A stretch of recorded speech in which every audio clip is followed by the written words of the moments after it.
भारतीय राजनीति के अजात शत्रु, जिनका कोई शत्रु नहीं हो, कहे जाने वाले देश के भूतपूर्व ही नहीं बल्कि अभूतपूर्व प्रधानमंत्री भारत रत्न श्री अटल बिहारी वाजपेयी जी की पूरे देश में 100वीं जयंती मनाई जा रही है। आपका जन्म 25 दिसंबर 1924 में ग्वालियर में हुआ। आपकी स्कूली शिक्षा ग्वालियर के सरस्वती शिशु मंदिर में, स्नातक की शिक्षा वहीं विक्टोरिया कॉलेज, आजकल वो लक्ष्मी बाई कॉलेज हो गया है, और पोस्ट ग्रेजुएशन की पढ़ाई डीएवी कानपुर में राजनीति शास्त्र में हुई। आप 1939 में आरएसएस के संपर्क में आए। 1957 में आप लोकसभा में पहली बार पहुंचे और आपका लोकसभा में जो भाषण था इतना तार्किक, इतना ओजस्वी और दमदार था कि तत्कालीन प्रधानमंत्री श्री पंडित जवाहरलाल नेहरू ने कहा था कि यह नौजवान एक दिन देश का प्रधानमंत्री बनेगा, और उनकी भविष्यवाणी सही हुई।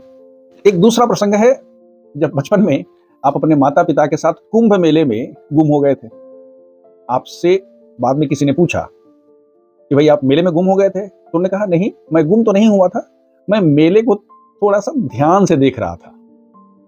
एक तीसरा प्रसंग है कि प्रधानमंत्री बनने के बाद वो साधारण ट्रेन से उन्होंने यात्रा किया और सब लोग आश्चर्यचकित हो गया कि भाई देश का प्रधानमंत्री एक सामान्य नागरिक की तरह से यात्रा कर रहा है। ये उनकी सरलता और सहृदयता का जीता जागता उदाहरण था। 1977 में ये चौथा प्रसंग है, जब जनता पार्टी, इमरजेंसी के बाद जब जनता पार्टी की सरकार बनने वाली थी, तो आपको प्रधानमंत्री बनने के लिए ऑफर दिया गया, लेकिन उस समय आपने यह कहकर मना कर दिया कि मोरारजी देसाई के पास हमसे अधिक अनुभव है। ये आपकी दूरदर्शिता और आप राजनीतिक परिपक्वता है, ये प्रदर्शित करती है। 27 सितंबर 1977 में यूनाइटेड नेशंस यानी संयुक्त राष्ट्र संघ में आप देश के पहले ऐसे राजनीतिज्ञ थे जिन्होंने हिंदी में भाषण दिया और वहां आपने शांति, विकास और समरसता की बात की, जिसकी पूरे विश्व में जमकर तारीफ हुई।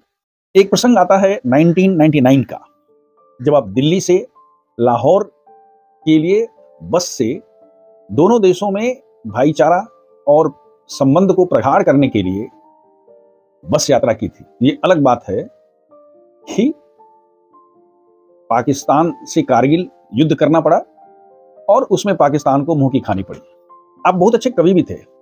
आपकी कुछ कविताएं जो सबकी जुबान पर रहती है, हार नहीं मानूंगा, रार नहीं ठानूंगा, कदम बढ़ाकर चलना होगा। और आपसे कभी किसी ने पूछ लिया कि समझ में नहीं आता है कि आप राजनीतिज्ञ हैं या कवि हैं, तो उनका जवाब आया था कि मैं राजनीतिज्ञ भी हूं और कवि भी हूं। आपको राजनीति का आजाद शत्रु कहा जाता है। पार्टी लाइन से हट करके यदि आज तक हमारे देश में किसी एक नेता की स्वीकार्यता या एक नेता की एक्सेप्टेबिलिटी रही हो और जिसने सबसे अपने संबंध प्रगाढ़ बना के रखे हैं, वो सिर्फ और सिर्फ अटल बिहारी वाजपेयी जी का नाम आता है। इसीलिए इन्हें अजात शत्रु लोग कहते हैं, कोई इनका दुश्मन नहीं। ये बात 1988 की है, जब आपके किडनी में और घुटनों में समस्या आ गई थी। उस समय के तत्कालीन प्रधानमंत्री श्री राजीव गांधी जी ने पार्टी लाइन से हट करके आपको एक पत्र लिखा, और जिसमें उन्होंने लिखा था कि आप देश के लिए अनमोल हैं। याद रखिए, ये आपका व्यक्तित्व ही था, आप देश के लिए अनमोल हैं। राजनीति अपनी जगह, लेकिन आपकी सेहत हमारे लिए अधिक महत्वपूर्ण है। और इतना ही नहीं, जब पूरे विश्व में पंजाब को और जम्मू कश्मीर को लेकर के ह्यूमन राइट्स के नाम पर बहुत किरकिरी हो रही थी, उस समय United nation human right commission की जो मीटिंग थी जिनेवा में, उसमें ये देश का पहला उदाहरण था जब तत्कालीन प्रधानमंत्री राजीव गांधी ने नेता प्रतिपक्ष को देश को रिप्रेजेंट करने के लिए भेजा था, और आपने वहां पर बहुत ही जोरदार शब्दों में देश को पार्टी लाइन से ऊपर उठ करके यही तो है, यही वो बेंचमार्क्स हैं जो आपने या उस समय के नेताओं ने देश में स्थापित किया है। यानी देश पहले, हम और पार्टी बाद में। आपने तो एक बार कहा भी था, सरकारें आएंगी जाएंगी लेकिन ये देश रहना चाहिए।